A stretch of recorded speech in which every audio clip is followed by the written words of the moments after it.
Hello everyone. Welcome to we are a classes. मेरा नाम है मयंक आनंद और मैंने बीटेक किया हुआ है।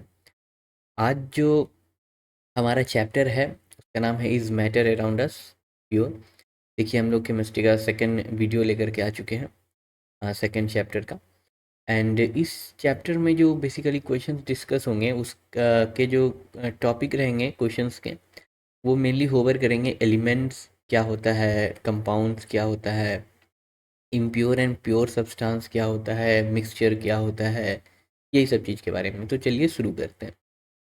सबसे पहला क्वेश्चन यहाँ पर जो आ रहा है, which of the following can be classified as a pure substance. ठीक है, ऑप्शन है यहाँ दिया हुआ, मिल्क है, सी वाटर है, आइस है, कास्ट आयरन है। तो पहले समझते हैं कि प्योर सब्सटेंस क्या होता है। तो देखिए, प्योर सब्सटेंस एक ऐसा फॉर्म है मैटर का जिसमें कि कोई भी अदर सब्सटेंस नहीं होता है, एक सिंगल कंपोजिशन होता है। ठीक है, जैसे मान लीजिए, समझिए कि मेरे पास एक बॉक्स है और ये बॉक्स गोल्ड का बना हुआ है। तो ये गोल्ड का बना हुआ है, तो हम इसको असली सोना कब बोलेंगे? जब इसमें कोई और इम्प्योरिटी नहीं हो। ये नहीं कि चांदी मिला के दे दिया है हमको, कोई बेच दिया है, तो ऐसे ये तो प्योर गोल्ड नहीं ना रह पाएगा। तो इस टाइप का सब्सटेंस को हम लोग प्योर सब्सटेंस कहते हैं। जैसे कि समझिए कि डिस्टिल वाटर। अब डिस्टिल वाटर जो इन्वर्टर के बैटरी में जो जाता है, वो एकदम प्योर वाटर रहता है। मतलब उसमें थोड़ा सा भी कोई इम्प्योरिटी नहीं रहता है, ना कोई सॉल्ट रहता है, ना एनी डिजॉल्व सॉलिड रहता है, कुछ नहीं रहता। तो ये जो डिस्टिल वाटर है उसमें सिर्फ वाटर ही है। तो ऐसा सब्सटेंस जिसमें सिर्फ एक टाइप का कंस्टिट्यूएंट पार्टिकल हो और उसका composition through out the matter same रहे। ठीक है, ऐसा टाइप का सब्सटेंस को प्योर सब्सटेंस बोलते हैं। और इसमें एक क्या खासियत होता है ना, कि इसको हम लोग फिजिकल मीन से सेपरेट नहीं कर सकते। जैसे कि मान लीजिए कि आपके पास एक ग्लास पानी है, नमक वाला, ठीक है, सॉल्ट वाला। तो अगर आप इसको हीट कीजिएगा तो पानी उड़ जाएगा, नमक बच जाएगा, तो फिजिकल मीन से सेपरेट हो गया ना। तो सॉल्ट सॉल्यूशन जो है, ये क्या हो जाएगा, ये आपका प्योर सब्सटेंस नहीं कहलाएगा। ठीक है, प्योर सब्सटेंस नहीं कहलाएगा। तो ऑप्शन देख लेते हैं। तो मिल्क क्या है? तो मिल्क जो है ना, एक कोलॉइड है बाबू। कोलॉइड, कोलॉइड मतलब क्या है ये? तो मिल्क फैट प्लस वाटर का एक कंपोजिशन है। ठीक है, सी वाटर क्या रहता है? तो सी वाटर में सॉल्ट भी रहता है, वाटर भी रहता है और अदर मिनरल्स भी रहते हैं। ठीक है, आइस क्या है? तो आइस वाटर से, वाटर का सॉलिड फॉर्म है आइस। और कास्ट आयरन क्या है? तो कास्ट आयरन एक ऐसा आयरन का मतलब कि टाइप है जिसमें कि आयरन तो रहता ही रहता है, प्लस इसमें इम्प्योरिटी ऐड करते हैं, carbon, sulphur, silicon, phosphorus, manganese. तो ये सब ऐड करके हम लोग कास्ट आयरन, जमावट लोहा जिसको बोलते हैं, वो चीज़ बनता है। तो इसमें से देखिए प्योर सब्सटेंस कौन है? एक यही है प्योर सब्सटेंस, क्योंकि सिर्फ इसमें वाटर ही है और कुछ नहीं है। और वाटर का आप हाइड्रोजन और ऑक्सीजन को फिजिकल मीन्स से सेपरेट नहीं कर सकते, उसके लिए आपको इलेक्ट्रोलाइसिस करना होगा। तो that is not a physical method. तो यहाँ पर जो प्योर सब्सटेंस होगा वो आइस होगा। नेक्स्ट क्वेश्चन की तरफ बढ़ते हैं। The element which given out harmful radiation are called। Harmful radiation से कहने का मतलब है कि ऐसा टाइप का रेडिएशन, ऐसा टाइप का इमिशन जो कि ह्यूमन बीइंग्स को खतरा हो सकता है, तो वो एक रेडियो एक्टिव या कॉस्मिक रेडिएशन। तो रेडियो एक्टिव रेडिएशन जो है ना, रेडियो एक्टिव सब्सटेंस से निकलता है, जैसे कि यूरेनियम हो गया, थोरियम हो गया। एक होता है कॉस्मिक रेज, ये भी बहुत हार्मफुल होता है। तो ये कहाँ, ये तो ये आपको यूनिवर्स में देखने मिलेगा। यहाँ पे ये सब आपको जो तरह तरह के प्लैनेट्स होते हैं, स्टार्स होते हैं, वहाँ से कॉस्मिक रेज निकलता है, ये भी बहुत हार्मफुल होता है। तो यहाँ पे पूछा है हार्मफुल रेडिएशन, तो देख लेते हैं लिस्ट। तो नॉर्मल एलिमेंट कभी भी कोई रेडिएशन नहीं निकालता। आपके बगल में लोहा है और भी कोई चीज़ है, तो वो क्या रेडिएशन निकल रहा है उससे? नहीं। रिएक्टिव एक्टिव एलिमेंट्स, तो हाँ ये सही। रिप्रेजेंटेटिव एलिमेंट, देखिए जब आप सीनियर क्लासेस में पीरियोडिक टेबल पढ़िएगा, तो पीरियोडिक टेबल में क्या करते हैं कि हम लोग एलिमेंट्स को सजाते हैं। तो एलिमेंट्स को सजाते हैं ना, तो कुछ एलिमेंट जो सजा हुआ रहता है ना, उस लिस्ट ऑफ एलिमेंट को रिप्रेजेंटेटिव एलिमेंट कहते हैं। ठीक है, और तो इसका आंसर क्या हो जाएगा? Option number B. यहाँ पे ये टाइपिंग मिस्टेक हो गया, रेडियो एक्टिव एलिमेंट इसका आंसर हो जाएगा। Which of the following is a compound?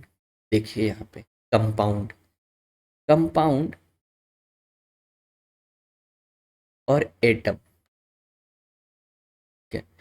Compound और एटम में क्या फ़र्क है, पहले ये देखिए। एटम जो है ना एलिमेंट का सबसे छोटा पार्ट है। जैसे कि हम अभी एग्जांपल दिए ना आपको कि गोल्ड, गोल्ड का एक बॉक्स है मान लीजिए। तो ये जो गोल्ड है इसका सबसे छोटा पार्ट क्या होगा, एक गोल्ड का एटम हो जाएगा। एयू ऑरम, ऑरम से हम लोग गोल्ड को रिप्रेजेंट करते हैं, उसका सिंबल है।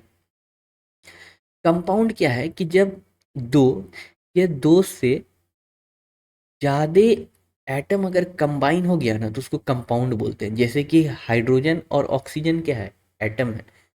ये दोनों अगर कंबाइन कर देंगे तो बनाता है H2O। कार्बन और ऑक्सीजन क्या है, एटम है। ठीक है, ये लोग को अगर कंबाइन कर देंगे तो बनाएगा CO2। ठीक है, तो ये हो गया कंपाउंड और ये हो गया एटम। तो देखिए एयर क्या है, एयर है ये जो मिक्सचर ऑफ गैसेस, तो इसमें क्या रहेगा, नाइट्रोजन रहेगा, ऑक्सीजन रहेगा, CO2 रहेगा, प्लस अदर गैसेस भी।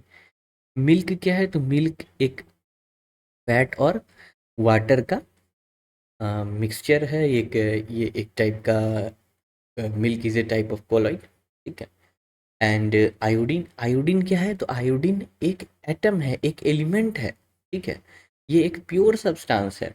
तो this is not a compound because ये सिंगल में एग्जिस्ट करेगा, I2 के फॉर्म में ये एग्जिस्ट करता है। वाटर क्या है, तो वाटर है H2O, इसमें दो एटम है और मिलके ये कंपाउंड बना रहे, तो आंसर क्या हो जाएगा, वाटर। आगे देखते हैं हम लोग। विच of the following is not a compound, पूछ रहा है कि कौन कंपाउंड नहीं है। तो मार्बल का फॉर्मूला क्या होता है पता है, PaCO3। वाशिंग सोडा का फॉर्मूला क्या होता है, Na2CO3। क्विक लाइम का फॉर्मूला क्या होता है, CaO। ब्रास क्या है, तो ब्रास जो है ना एक एलॉय है। ठीक है, क्या चीज़ का एलॉय है, तो बाबू कॉपर और जिंक का एलॉय है। ठीक है, याद रखिएगा आप लोग, बहुत इंपॉर्टेंट है एग्जाम के लिए। कॉपर और जिंक का एलॉय है, इसको वो कहते हैं ब्रास। तो ब्रास यहाँ पे कंपाउंड नहीं है, तो यहाँ पर क्या हो जाएगा, इसको ये हम लोग इसको आंसर मार देंगे।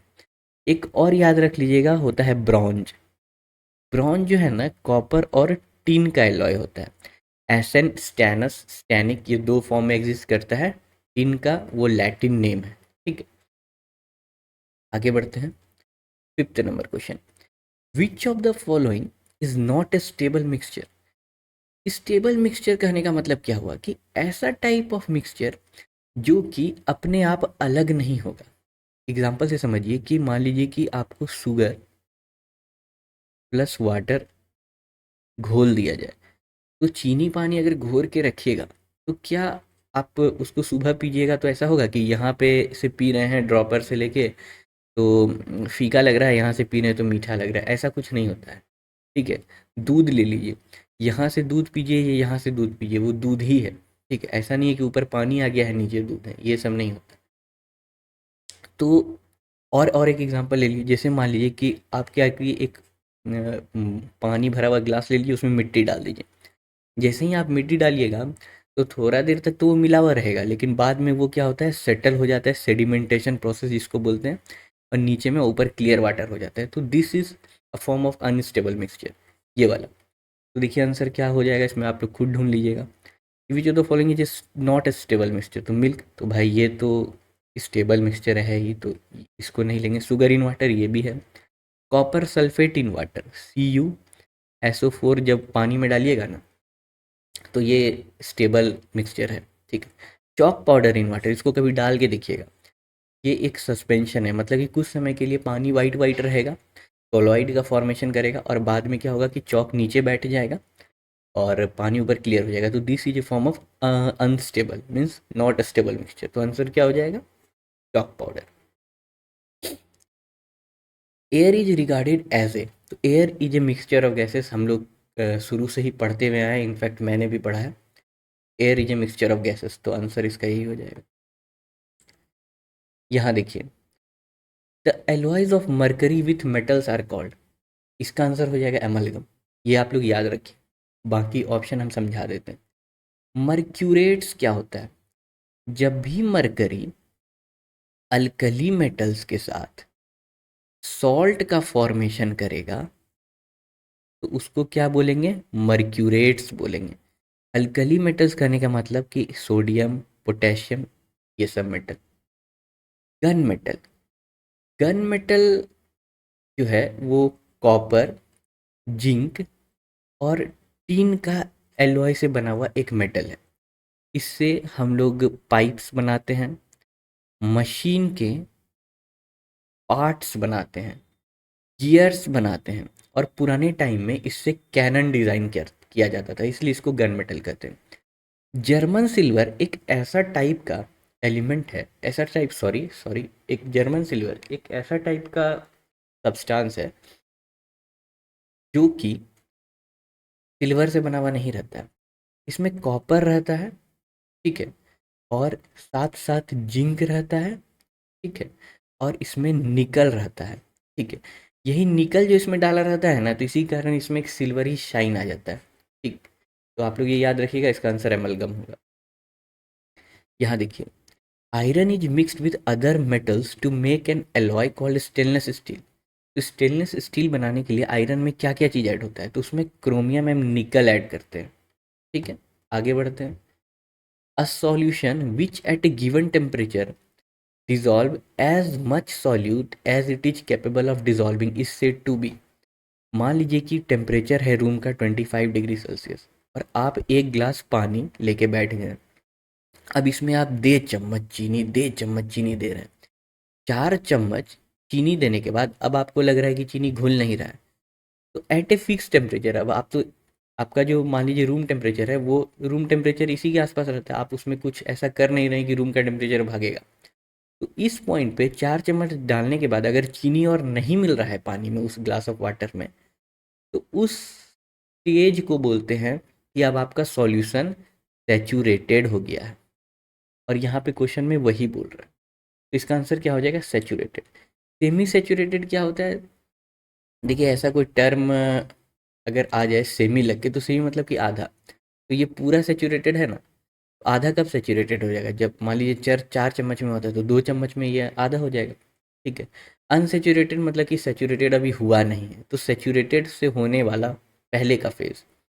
सुपर सैचुरेटेड सॉल्यूशन, ये एक बहुत ही अच्छा आपका टर्म बन सकता है, सुपर सैचुरेटेड। अब देखिए 25 डिग्री सेल्सियस पे 4 चम्मच चीनी घुला था ना, हमको और चीनी घोलना है ना, तो हम टेम्परेचर को बढ़ा देंगे, तो हम 2-3 चम्मच और चीनी डाल सकते हैं, ठीक है। तो उसको कहते हैं सुपर सैचुरेटेड, मतलब कि हम लोग टेम्परेचर बढ़ा करके सॉल्यूशन में और ज़्यादा सॉल्यूट ऐड कर रहे हैं। इसका आंसर हो जाएगा सैचुरेटेड। सुपर सैचुरेटेड आप लोगों को समझ में आ गया। एक इसका और भी चीज़ आप लोग समझ सकते हैं कि आप लोग अगर स्वीट्स के दुकान पे जाते होंगे तो वहाँ पे देखते होंगे कि जो जलेबी रखा हुआ रहता है उसके ऊपर वाइट वाइट पपड़ी सा आ जाता है।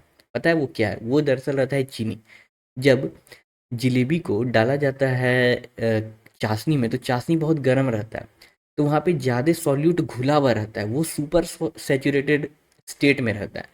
जब जलेबी निकल के बाहर रखाता है बर्तन में, तो वहाँ पर का टेम्परेचर तो कढ़ाई के टेम्परेचर से बहुत ठंडा रहेगा, तो वो बाकी चीनी क्या होता है ना कि अपने नॉर्मल स्टेट में आने का कोशिश करता है, जहाँ पे वो डिज़ोल्व था ही नहीं, क्योंकि 25 डिग्री सेल्सियस पे थोड़ी था डिज़ोल्व।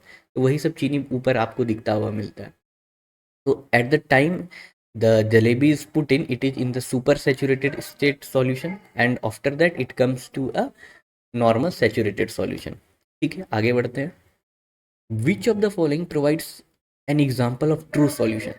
देखिए ट्रू सॉल्यूशन क्या होता है, ट्रू सॉल्यूशन उसको कहते हैं जो कि एक होमोजीनियस मिक्सचर होता है, ठीक है, होमोजीनियस मिक्सचर होता है, जैसे कि sugar plus water, salt plus water. तो ये सब जो है ना आपका होमोजीनियस मिक्सचर है, मतलब थ्रू आउट द कंपोजिशन इसका सेम रहेगा, थ्रू आउट द मैटर इसका कंपोजिशन सेम रहेगा, तो इसको कहते हैं हम लोग ट्रू सॉल्यूशन।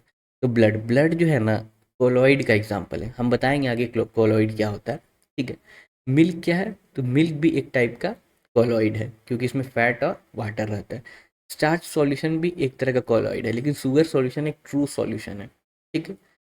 तो आज के लिए इतना ही रहते हैं, नेक्स्ट वीडियो में हम इसको आगे कवर करेंगे, ठीक है। और एक चीज़ और जान लीजिए, ट्रू सॉल्यूशन में जो सॉल्यूट का जो साइज होता है ना, जो कि जैसे मान लीजिए शुगर सॉल्यूशन है, तो जाहिर सी बात है कि वाटर में हम शुगर ऐड कर रहे हैं, तो शुगर यहाँ पे सॉल्यूट हो जाएगा। तो सॉल्यूट का जो साइज होता है ना, वो लेस देन 1 नैनोमीटर होता है, ठीक है, 1 नैनोमीटर या उससे छोटा रहता है। ठीक है, तो ये होता है ट्रू सॉल्यूशन। ओके, तो नेक्स्ट वीडियो में मिलते हैं। Thank you very much.